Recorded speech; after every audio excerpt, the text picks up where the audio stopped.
उसके dorsal side से inter होगी, वहाँ इंटर न्यूरॉन पड़ा होगा, फिर वो वेंट्रल साइड से निकलेगी,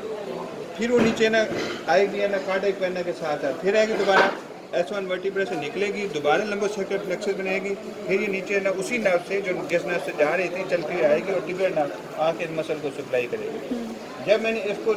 टैप किया टेंडन इसके साथ हैमर के साथ, तो ये सेंसेशन यूँ जाएंगी, इधर से इंटर होंगी, यहाँ से होते हुए ये वापस आएंगी और आने के बाद ये इस मसल को सप्लाई करेंगी, ये मसल कंट्रैक्ट करेंगी।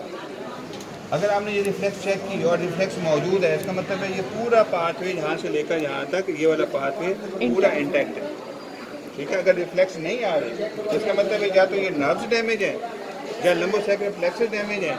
या उसकी रूट कंप्रेस हो गई, या वर्टिब्रा कोलैप्स हो गया रूट कंप्रेस, या कार्डियक वेनस सिंड्रोम हो गई जिसकी वजह से फिर ब्रेक हो जाएगी,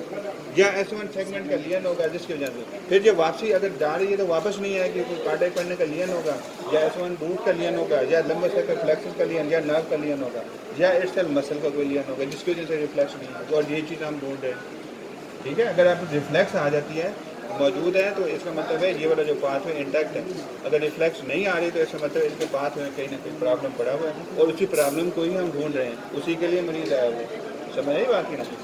अभी इसका L3 जब इस टेंडन को हम स्ट्राइक करेंगे, ये वाला क्वाड्रिसेप्स मसल है, ये यूं टेंडन ऊपर आता है और यहाँ टिबियल के बाजू में ना अटैच होता है, तो इसके टेंडन को हमने यहाँ पर स्ट्राइक करते हैं। यहाँ से सेंसेशन जाती है फेमोरल नर्व से लंबोसेक्युलर प्लेक्सस, ये L3 है, L3 वर्टिब्रा यहाँ पड़ा होता है, L3 वर्टिब्रा से इंटर होंगी, कार्डियक वेना पड़ेगी, L3 जो सेगमेंट कार्ड का होगा वहाँ पर डार्सल उसके रूट से इंटर होंगी, इंटर न्यूरॉन होगा, फिर वेंट्रल साइड से निकलेंगी, फिर कार्डियक वेन से दोबारा L3 वर्टिब्रा लंबोसेक्युलर प्लेक्सस और इन मसल को आगे सप्लाई करेंगे। समझ आई बात की ना? इसी तरह अपर लिम्ब में होता है। अब ये C6, ठीक है ना, अब C6 सर्वाइकल जो होता है ना, C सेगमेंट जो सेगमेंट है कार्ड का, ये टेंडन को जब आपने स्ट्राइक किया तो ये सेंसेशन नर्व से वापस जाएंगी, सर्वाइकल प्लेक्सस बनाएंगी, C6 जो वर्टिब्रा है वहाँ से इंटर होंगी,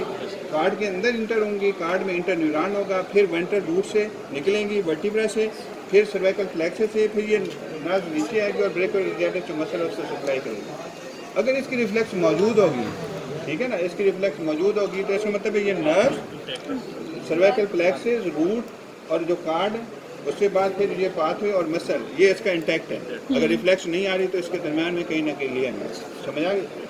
अब हम सपोज करते हैं एक है ना मरीज को है ना कार्ड के लियन तो रिफ्लेक्सेस तो न्यूरोपैथी में भी एब्सेंट हो जाएंगे, मायोपैथी में भी एब्सेंट हो जाएंगी, कार्डियक वेना में भी एब्सेंट हो जाएंगे। हम सपोज